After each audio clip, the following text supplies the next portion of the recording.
প্রিয় সপ্তম শ্রেণীর শিক্ষার্থীরা, শুভেচ্ছা নিও। আজকে আমি তোমাদের বাংলা বিষয়ের নতুন বই সপ্তবর্ণা থেকে গদ্য চতুর্থ অধ্যায় শব্দ থেকে কবিতা এর বহু নির্বাচনী প্রশ্নের সমাধান করে দেব। প্রথমে তোমাদের বলবো, যারা আমার চ্যানেলটি সাবস্ক্রাইব করো না তারা আমার চ্যানেলটি সাবস্ক্রাইব করবে এবং আমার সাথে থাকবে। তাহলে চলো আমরা ক্লাস শুরু করি। শব্দ থেকে কবিতা গল্পের বহু নির্বাচনী প্রশ্ন। লক্ষ্য করো, পাঠ্য বইতে 4টি বহু নির্বাচনী প্রশ্ন দেয়া আছে। প্রথমে আমরা এই 4টি বহু নির্বাচনী প্রশ্নের সমাধান করব, এরপর আরো সম্ভাব্য গুরুত্বপূর্ণ কিছু বহু নির্বাচনী প্রশ্ন দেখব এবং সেগুলোর সমাধান করব। পাঠ্য বইয়ের বহু নির্বাচনী প্রশ্ন 1, কবিতা লিখতে হলে প্রথমে কোনটি জানতে হবে? কথা, কৌশল, শব্দ, ছন্দ। সঠিক উত্তর গ, শব্দ। শুধু স্বপ্নেই জিনিস বেচা কেনা চলে, এই বাক্যে বেচা কেনা শব্দটি কি অর্থে ব্যবহৃত হয়েছে? বিনিময় প্রথা, ক্রয় বিক্রয়, দেনা পাওনা, আদান প্রদান। সঠিক উত্তর ঘ, আদান প্রদান। নিচের কবিতাংশে পড়ে 3 ও 4 নম্বর প্রশ্নের উত্তর দাও।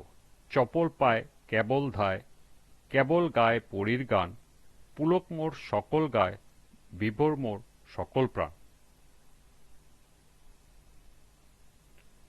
কবিতাংশে শব্দ থেকে কবিতা প্রবন্ধের কবিতা রচনাটি কোন দিকটির পরিচয় পাওয়া যায়? শব্দ প্রয়োগ, ছন্দের ব্যবহার, সাবলীল ভাষা, উপমার প্রয়োগ। সঠিক উত্তর খ, ছন্দের ব্যবহার।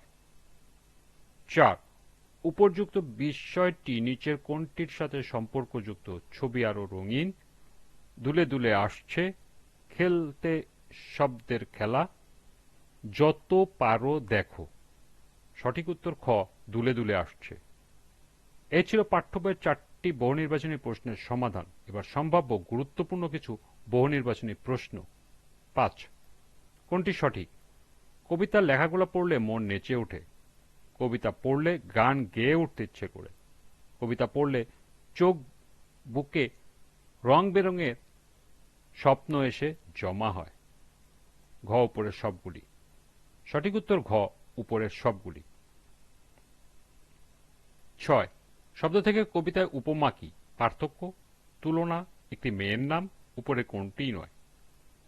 সঠিক উত্তর গ, একটি মেয়ের নাম। 7, কবিতা কিসের সমষ্টি? চিহ্নের, বর্ণের, বাক্যের, শব্দের। সঠিক উত্তর ঘ, শব্দের। 8, কবিতা হচ্ছে সাহিত্যের নানা রূপের মধ্যে অন্যতম, প্রথম, একটি, শেষ। সঠিক উত্তর গ, একটি। 9, কবিতা কিভাবে লেখা হয়? সুরে সুরে, তালে তালে, ছন্দে ছন্দে, শব্দের পর শব্দ বসিয়ে। সঠিক উত্তর ঘ, শব্দের পর শব্দ বসিয়ে। 10, কোনটি 2-3 বার পড়লে আর ভোলা যায় না? গল্প, কবিতা, উপন্যাস, উপরের সবগুলো। সঠিক উত্তর খ, কবিতা।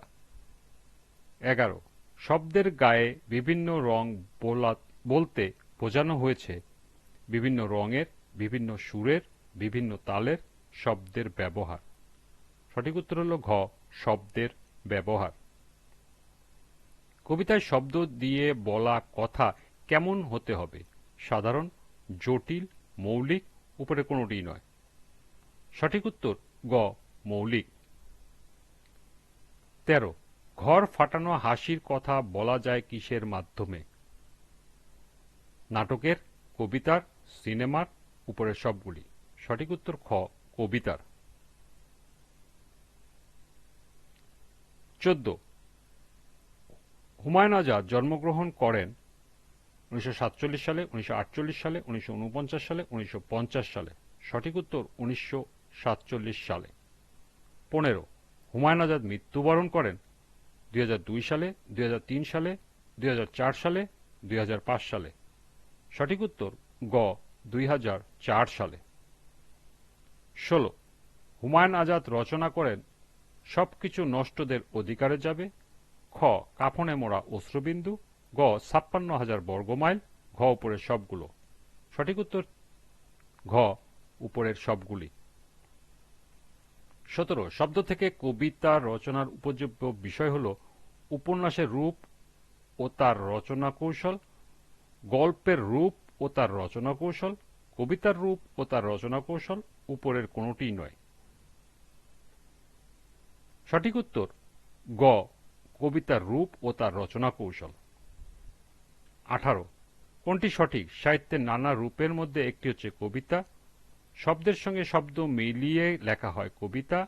অনেকের বিষয় নিয়ে কবিতা লেখা যায়। উপরের সবগুলোই। সঠিক উত্তর ঘ, উপরের সবগুলি। 19, সাহিত্যের প্রথম আধুনিকতম শাখা কোনটি? গল্প, কবিতা, উপন্যাস, উপরের সবগুলি। সঠিক উত্তর খ, কবিতা। এবং সর্বশেষ 20, শব্দ থেকে কবিতা পাঠের উদ্দেশ্য কি? শিক্ষার্থীদের নীতিশীল হতে অনুপ্রাণিত করা, শিক্ষার্থীদের ক্ষমাশীল হতে অনুপ্রাণিত করা, শিক্ষার্থীদের রুচিশীল হতে অনুপ্রাণিত করা এবং শিক্ষার্থীদের সৃষ্টিশীল হতে অনুপ্রাণিত করা। সঠিক উত্তর ঘ, শিক্ষার্থীদের সৃষ্টিশীল হতে অনুপ্রাণিত করা। এই ছিল পাঠ্য বইয়ের 4টি সহ সর্বমোট 20টি গুরুত্বপূর্ণ বহু নির্বাচনী প্রশ্ন এবং এর সমাধান। আজকের ক্লাসটি এ পর্যন্তই। পরবর্তী ক্লাসে সৃজনশীল প্রশ্নের সমাধান করে দেব।